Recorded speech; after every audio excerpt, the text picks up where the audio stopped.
ಹೃದಯ ನೀನು, ಮಿಡಿತ ನೀನು, ಮನಸ್ಸು ನೀನು,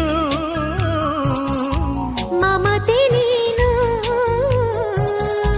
ಹೆಣ್ಣಿನ ಬಾಳಿನಾಸೆ ಚಂದ, ಕವಿಗಳ ಬರೆಯುವಾಸೆ ಚಂದ. ಹೆಣ್ಣಿನ ತವರಿನಾಸೆ ಚಂದ, ಕವಿಗಳ ಹೆಸರಿನಾಸೆ ಚಂದ. ಹೆಣ್ಣಿನ ಆಂತರ್ಯ ಒಗಟು ಎಂದರು.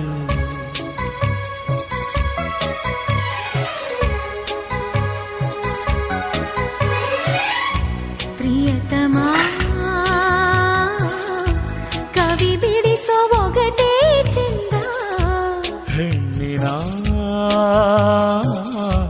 ಸವಿ ಮಾತು ಚಂದ.